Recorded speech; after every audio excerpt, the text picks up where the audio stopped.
Bonjour, tu écoutes NUM Rendez-vous, l'émission de la révolution numérique et de la transformation digitale qui résume toute l'actualité des géants du web et de la tech. Nous sommes le samedi 19 octobre 2019 et c'est le 100e numéro de NUM Rendez-vous déjà.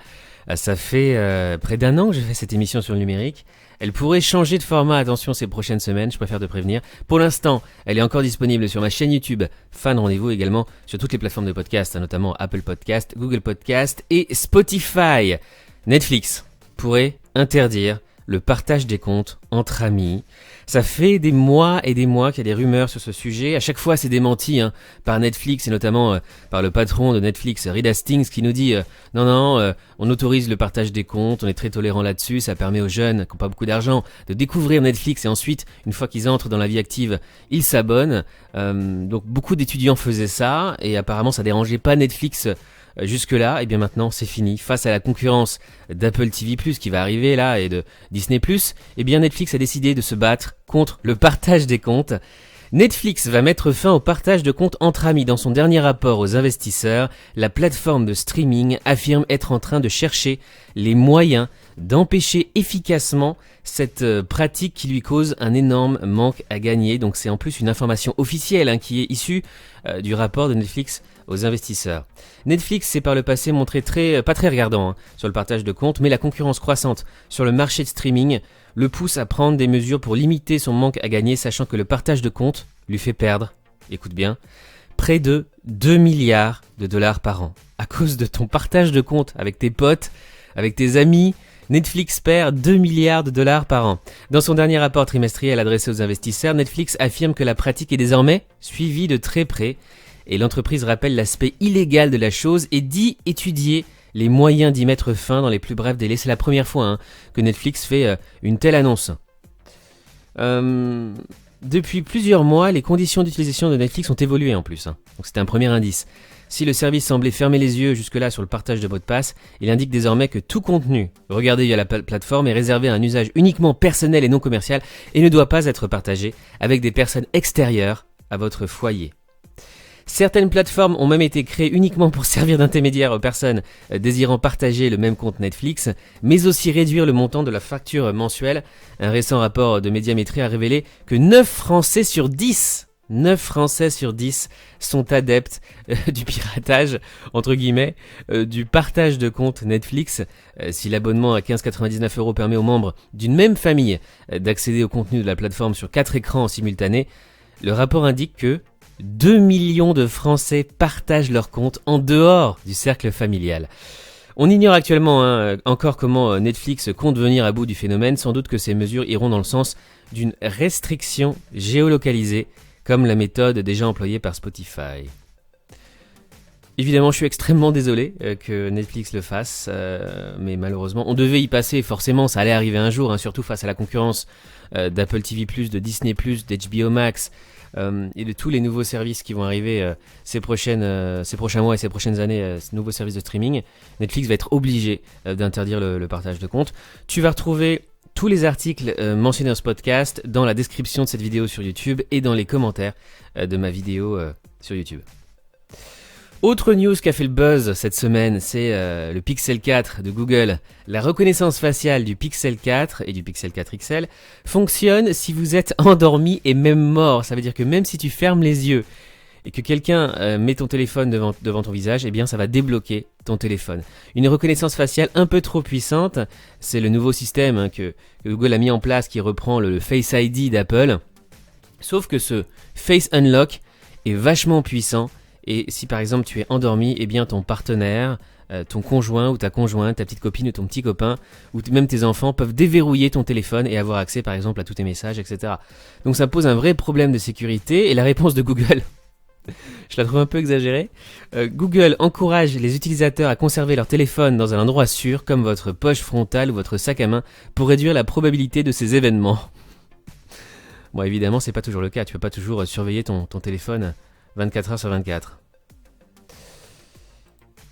Le Conseil d'État, autre news très importante cette semaine.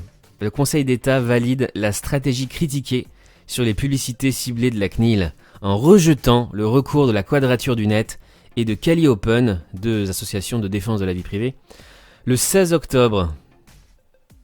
C'est hyper important ce qui est en train de se passer actuellement en France, puisque le gouvernement français va aussi mettre en place la reconnaissance faciale généralisée. La CNIL, Commission nationale de l'informatique et des libertés, a été traînée devant le Conseil d'État, accusée de ne pas faire respecter le fameux règlement européen de protection des données, le RGPD. L'institution a publié sa décision le 16 octobre. Le recours a été rejeté. Donc apparemment, la CNIL va avoir un délai supplémentaire pour faire respecter le RGPD. La CNIL qui est déjà très très indulgente avec les entreprises françaises, et qui aussi manque cruellement de moyens. Elle peut pas, elle toute seule, faire respecter le RGPD à toutes les entreprises du net français, c'est impossible. Cookies et RGPD, pourquoi le Conseil d'État rejette l'action de la Quadrature du Net? Les associations de la Quadrature du Net et Calliopen n'auront pas obtenu ce qu'elles voulaient. Le Conseil d'État a rejeté leur recours contre la stratégie de la CNIL en matière de cookies et de traceurs. Alors, au niveau des délais. Sur le papier, la CNIL prévoit de faire respecter pleinement les exigences fixées par le RGPD à l'horizon de l'été 2020, sachant que ce texte est entré en vigueur le 25 mai 2018. C'est typique de l'administration française, ça. Ce qui doit laisser encore un peu de temps pour que chacun s'approprie ces nouvelles règles, effectivement. Jusqu'à cette date, la poursuite de la navigation comme expression du consentement au dépôt de cookies sera donc valide. On comprend quand même pourquoi l'association La Quadrature du Net peut s'énerver et s'agacer de ces délais incroyables. Et si jamais il y a des abus particulièrement graves, et ça c'est important quand même, la CNIL conserve la possibilité de procéder à des sanctions, même maintenant, même avant l'été 2020. C'est vrai que le gouvernement français en plus ne prend pas du tout en compte les avis de la CNIL, on s'en fout complètement, on peut le dire comme ça en ces termes. Alicem, le sésame numérique qui préoccupe les défenseurs de la vie privée dont je fais partie. Le ministère de l'Intérieur expérimente Alicem, une application qui donnera aux utilisateurs de smartphones un sésame pour accéder à des services en ligne nécessitant une forte sécurité d'identification, mais il faudra passer par une étape obligatoire de reconnaissance faciale qui suscite l'inquiétude des défenseurs de la vie privée. La CNIL a émis un avis négatif contre Alicem. Évidemment, il n'a pas été pris en compte, pas du tout. Pour s'identifier sur un service en ligne, l'utilisateur d'Alicem disposera d'un code personnel à 6 chiffres qui lui aura été remis au moment de son inscription sur le service. Si le service auquel il tente d'accéder exige une authentification forte, c'est-à-dire depuis son smartphone Android, il devra en plus scanner son passeport ou son titre de séjour biométrique avec son smartphone. La reconnaissance faciale n'intervient qu'une seule fois, au moment de l'inscription sur Alicem et de l'obtention du code, lorsqu'il s'inscrit. L'utilisateur est invité à scanner son passeport ou son titre de séjour biométrique. Il est aussi invité à filmer une courte vidéo de lui-même où il doit faire certains mouvements. C'est une vidéo où tu dois faire différentes expressions faciales, différents mouvements avec ton visage. Le smartphone envoie à l'ANTS, l'Agence nationale des titres sécurisés qui gère le système, la photo du titre biométrique et la vidéo. Un logiciel de reconnaissance faciale alors vérifie que la vidéo et la photo correspondent bien. Si c'est le cas, le code à 6 chiffres est généré et communiqué à l'utilisateur. Il sera valable pour toutes les identifications futures. La vidéo est ensuite détruite selon l'ANTS. Alors pourquoi la CNIL a-t-elle critiqué ce système ? Eh bien, la CNIL, l'agence publique chargée de protéger la vie privée des Français, critique le fait qu'il n'y ait pas d'autre solution que la reconnaissance faciale pour s'inscrire sur Alicem et obtenir le code. Pour la CNIL, il devrait exister d'autres solutions alternatives évidemment, par exemple se présenter physiquement dans une préfecture. Et puis deuxièmement, la CNIL critique également le fait que les serveurs de l'ANTS conservent certaines données d'historique de connexion pendant 7 ans. Même si celles-ci ne permettent pas de savoir sur quel service l'usager s'est connecté. Le gouvernement a-t-il retenu les recommandations de la CNIL ? Le gouvernement a-t-il tenu compte de l'avis négatif de la CNIL ? Eh bien, en l'état actuel du projet, non. Sur la durée de 7 ans, il affirme que c'est obligatoire pour qu'Alicem soit considéré comme une authentification forte par la législation européenne, on peut le comprendre. Et puis, sur la nécessité de fournir un moyen d'éviter la reconnaissance faciale pour bénéficier d'Alicem et de son identification forte, le gouvernement n'offre pour l'instant aucune réponse. Mais Alicem n'a pas encore été lancé et se trouve encore en phase de test, fait-il savoir. Qu'en penses-tu ? Dis-moi ça en commentaire. En fait, on a peur que la France devienne comme l'Inde ou comme la Chine. Baptiste Robert, un expert informatique spécialiste notamment des failles sur Android, met en garde contre les dérives du système indien d'identité numérique qui s'appelle Aadhaar, qui repose également sur la biométrie, présentée à l'origine comme fonctionnant sur la base du volontariat, comme Alicem. L'inscription dans Aadhaar est devenue centrale dans la vie des 1,25 milliard d'Indiens et est en train de devenir nécessaire pour passer un examen ou prendre l'avion. Voilà, la reconnaissance faciale généralisée en Chine et en Inde. Est-ce que la France pourrait devenir pareil ces prochaines années? Dis-moi ça en commentaire. On va passer maintenant au reste de l'actualité. On va parler des GAFAM, Google, Apple, Facebook, Amazon, Microsoft, et j'aimerais commencer par Facebook. Mark Zuckerberg défend la liberté d'expression et se fait critiquer pour son double discours. Alors que le débat sur le rôle de Facebook dans l'élection américaine de 2020 s'amplifie, le PDG de Facebook a tenu jeudi 17 octobre un long discours sur la question de la liberté d'expression en ligne. C'est très important que Mark Zuckerberg s'exprime et réponde aux questions, aux interrogations des défenseurs de la liberté d'expression. Il a répondu aussi aux accusations d'Elizabeth Warren, qui accuse Facebook de faire campagne pour Donald Trump et de ne pas interdire les publicités mensongères, selon le démocrate américain, de Donald Trump. Flash info, ça c'est Elizabeth Warren qui le dit. Mark Zuckerberg et Facebook viennent d'annoncer leur soutien à la réélection de Donald Trump. Ce qui est important dans ce discours de Mark Zuckerberg, c'est cette déclaration, je cite entre guillemets, « Nous ne vérifions pas les publicités ». Répondant plus directement aux critiques émises par le camp Warren, le PDG de Facebook a aussi réaffirmé « Nous ne vérifions pas les informations diffusées dans les publicités politiques diffusées sur Facebook. Et si le contenu posté a une valeur informative, nous ne le supprimerons pas, même s'il entre en contradiction avec nos règles de modération. » Si tu es un homme politique qui fait des publicités sur Facebook qui peuvent parfois paraître par exemple racistes, xénophobes, homophobes, si ça va à l'encontre des règles de modération de Facebook, ça passe. Tant que tu payes, ça passe, et tant que tu es un homme politique, ça va. Elizabeth Warren est montée au créneau quelques heures plus tard sur Twitter, évidemment, celle qui exige le démantèlement des GAFA et notamment de Facebook. Le discours de Mark Zuckerberg montre à quel point il a peu appris de 2016 et à quel point Facebook est mal préparé à gérer l'élection présidentielle de 2020.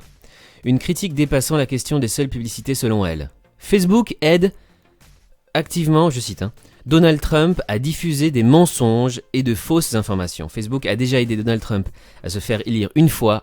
Ils vont peut-être recommencer et en tirer du profit au passage. Qu'est-ce que ça en pense de ça? Dis-moi ça en commentaire, ça m'intéresse. Facebook retire le badge gris des pages Facebook vérifiées. Les propriétaires de pages Facebook commenceront à recevoir des notifications cette semaine les informant que les badges gris disparaîtront à partir du 28 octobre 2019. Vers une baisse du nombre d'impressions de vos posts Facebook. Encore une. Facebook devrait changer la manière dont il compte le nombre d'impressions de vos messages, causant une baisse des chiffres qui vous sont donnés. Facebook commence à tester la publicité dans les groupes Facebook. Les marques pourront étendre les campagnes publicitaires mobiles du fil d'actualité à la section groupe de Facebook. Encore plus de pubs sur Facebook. Libra, le G7 exige un cadre juridique. Ça va mal pour le Libra, après toutes les défections, les départs au sein de Libra, notamment de PayPal, de Visa et de Mastercard. L'interface de Google Stadia se dévoile en vidéo après avoir officialisé sa date de sortie. Google dévoile une vidéo permettant enfin de découvrir l'interface de son service de streaming de jeux vidéo. Ça va ressembler à ça. Google Maps se rapproche de Waze avec de nouvelles fonctionnalités.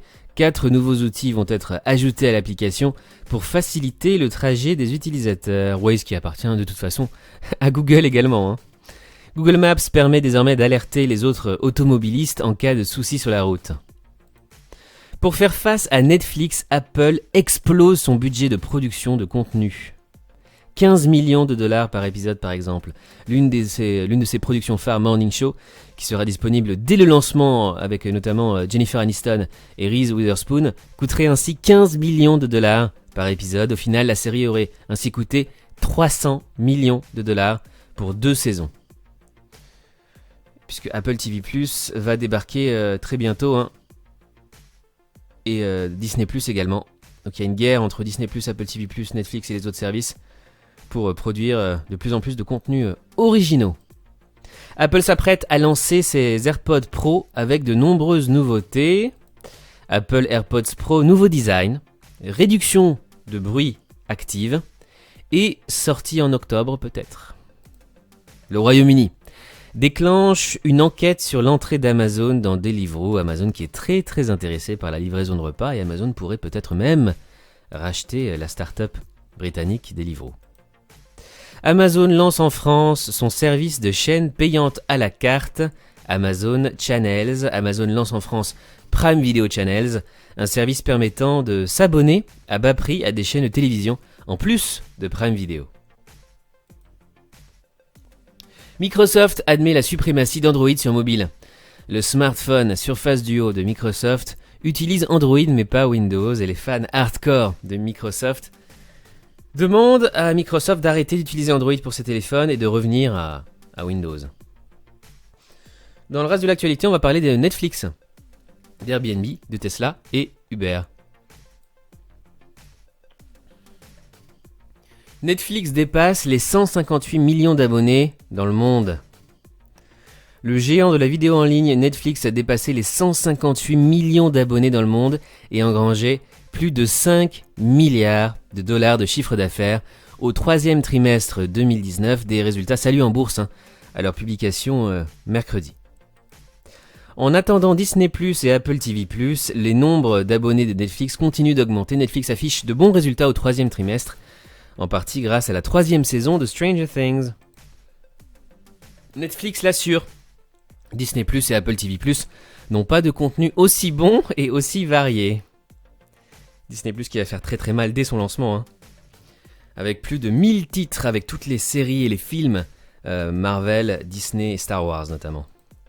Airbnb double ses pertes, mauvais indicateur avant l'IPO, l'entrée en bourse de 2020. La ville de Paris muscle sa croisade contre Airbnb. La ville de Paris a annoncé avoir fait contrôler des locations meublées de courte durée dans le 7e arrondissement, suite à 6 ordonnances judiciaires, une action de plus dans le combat qui oppose Airbnb et la ville depuis plusieurs mois déjà. Certains élus demandent même l'interdiction pure et simple d'Airbnb à Paris, comme dans d'autres villes européennes. Une série sur Uber, c'est pour bientôt, et oui, une série sur l'évolution de ce géant et son impact croissant sur la société retracera également les côtés les plus sombres de cette entreprise. Il y a un film aussi qui est prévu sur les scandales liés à Uber ces dernières années. Autre news tech de la semaine. Pornographie. Le Royaume-Uni abandonne l'idée de vérifier l'âge des internautes. Le Royaume-Uni abandonne l'idée de vérifier l'âge des visiteurs de sites pour adultes. Les cyberattaques touchant les objets connectés sont 9 fois plus importantes en 2019 qu'en 2018. Évidemment, l'IoT, l'Internet des objets, va poser de plus en plus de problèmes quant à la cybersécurité. L'agence allemande de cybersécurité recommande Firefox, la BSI, l'équivalent allemand de l'ANSI, à tester Firefox, Chrome, Internet Explorer et Edge. Firefox était le seul navigateur à satisfaire toutes les exigences minimales pour les fonctionnalités de sécurité obligatoires. Cette faille de sécurité, Samsung permet à n'importe qui de déverrouiller votre smartphone. La biométrie c'est bien, mais cette technologie n'est pas infaillible. Samsung, la faille du capteur d'empreinte ne sera pas réglée avant la prochaine mise à jour.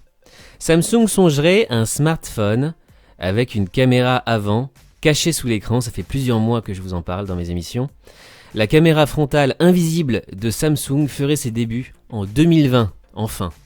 À l'instar de Xiaomi et d'Oppo, Samsung aurait développé une caméra frontale invisible cachée sous l'écran. Celle-ci pourrait être utilisée sur le Galaxy S11 ou sur le Galaxy Fold 2, le téléphone pliable de Samsung. Les bébés CRISPR, les bébés génétiquement modifiés, auraient finalement une espérance de vie normale. Une étude de juin 2019 qui prétendait que les bébés CRISPR avaient une durée de vie plus courte a été retirée par ses auteurs. Elle a été supprimée d'Internet. CRISPR, en Russie, de nouveaux tests génétiques sur les ovules d'une femme sourde ont commencé. Donc en Chine et en Russie, on teste de plus en plus les bébés génétiquement modifiés, avec les ciseaux génétiques. Snapchat passe aux publicités dynamiques. La plateforme de messagerie éphémère adopte cet outil qui permet de créer automatiquement des publicités et cibler les audiences en temps réel. Je sais qu'il y a beaucoup de De professionnels du marketing et du digital qui m'écoutent, ça devrait les intéresser. Snapchat lance les Dynamic Ads pour les annonceurs e-commerce. Snapchat déploie des annonces dynamiques, Dynamic Ads, un nouveau format d'annonce conçu spécifiquement pour les annonceurs e-commerce. Ça ressemble à ça. LinkedIn Events introduit la possibilité de planifier des événements dans la vie réelle. LinkedIn, le réseau social appartenant à Microsoft pour le monde professionnel avec environ 650 millions d'utilisateurs, est mieux connu comme un endroit où les gens se connectent les uns avec les autres en ligne, et soit pour construire des connexions de travail, soit pour le recrutement, soit pour le développement professionnel. Maintenant, LinkedIn a décidé d'apporter ses fonctionnalités de réseautage dans le monde physique, IRL comme on dit, in real life. Twitter tranche enfin. Les messages haineux des chefs d'État ne pourront pas être retweetés. Donc ils ne seront pas supprimés, mais ils ne pourront pas être retweetés. Donald Trump peut dormir tranquille. Ses tweets ne seront pas supprimés, mais leur circulation pourrait être limitée.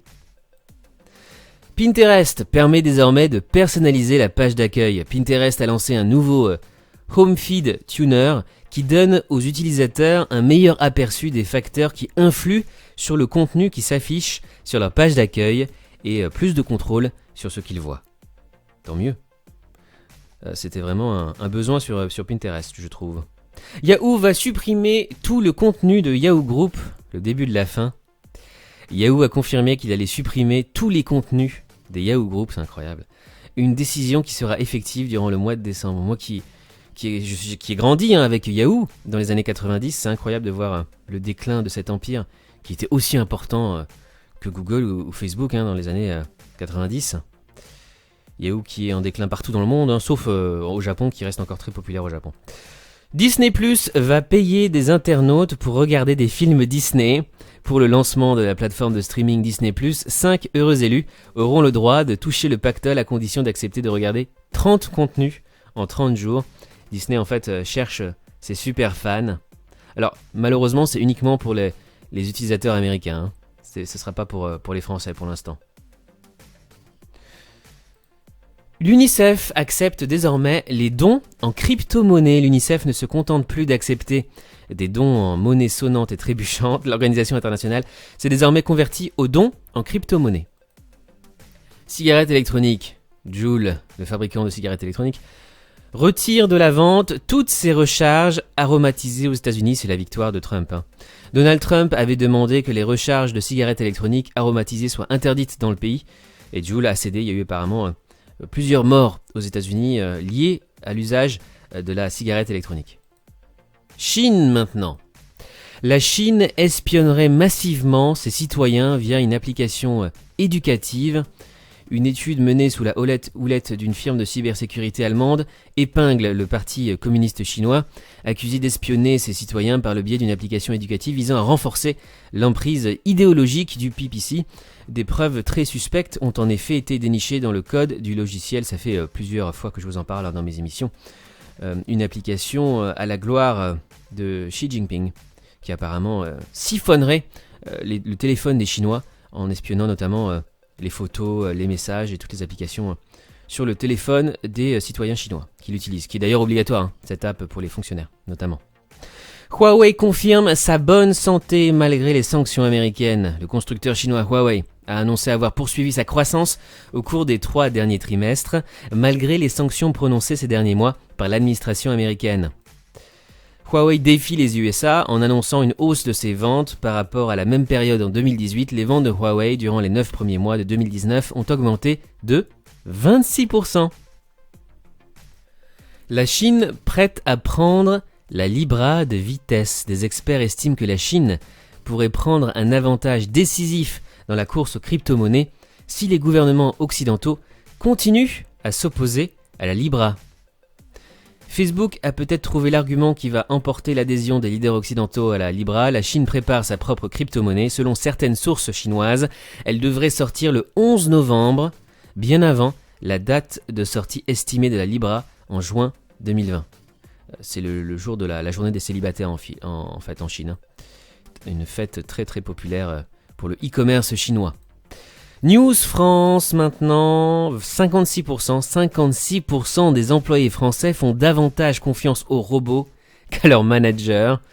Oracle et Future Workplace ont constaté que 64% des professionnels sont plus enclins à faire confiance à un robot plutôt qu'à leur manager, surtout lorsqu'il s'agit d'obtenir des conseils impartiaux. Ça tombe bien puisque les managers pourraient être remplacés ces prochaines années par les robots et l'intelligence artificielle. En fait, c'est les chiffres internationaux et la moyenne France. 64% des employés feraient plus confiance à un robot qu'à leur manager. La moitié des répondants se sont tournés vers un robot au lieu de leur manager pour obtenir des conseils. En France, 56% des employés font davantage confiance au robot qu'au manager. Le Royaume-Uni, 54%. Et les États-Unis, 57%. Et évidemment, en Inde et en Chine, les chiffres sont différents. 89% des travailleurs en Inde et 88% des personnes interrogées en Chine font davantage confiance aux robots qu'aux managers. Ces chiffres sont pas vraiment étonnants. Google et Facebook dominent toujours plus le marché français de la pub en ligne. Publicité en ligne, Google et Facebook se partagent 75% du marché français. Banque en ligne, 44% des clients français l'utilisent comme leur banque principale. Les Français n'hésitent plus à domicilier leurs revenus dans les banques en ligne et bénéficier de conditions avantageuses pour placer leur argent. Ils ne peuvent toutefois pas tout à fait se passer des banques traditionnelles. C'est un phénomène qui s'amplifie évidemment avec le temps. Selon les chiffres communiqués par le CSA, 44% d'entre eux feraient de leur banque en ligne leur banque principale. Mieux encore, l'Institut affirme que 1 client sur 2 déclare ne plus pouvoir se passer de sa banque en ligne ou néobanque. Et oui, la révolution numérique est en cours. Le français Salto, c'est le Netflix français, investit 3 fois plus que prévu pour concurrencer Netflix et les autres. Salto devrait recevoir 3 fois plus d'investissement que prévu.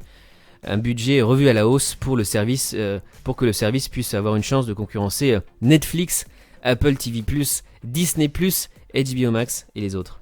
Ça me paraît quand même très très difficile, peut-être en France en tout cas, mais à l'international, ça me paraît quand même très difficile de concurrencer ces géants du web. C'est tout pour aujourd'hui. Merci d'avoir écouté Num Rendez-vous. Si je te manque cette semaine, tu peux me suivre sur Twitter. J'ai 2 comptes Twitter, un compte en français, un NumRDV, et un compte en anglais, TechRDV, avec des news mises à jour en temps réel 24h sur 24. Je te souhaite un très très bon week-end, une très belle semaine, et on se retrouve la semaine prochaine pour un nouveau Num Rendez-vous. Salut!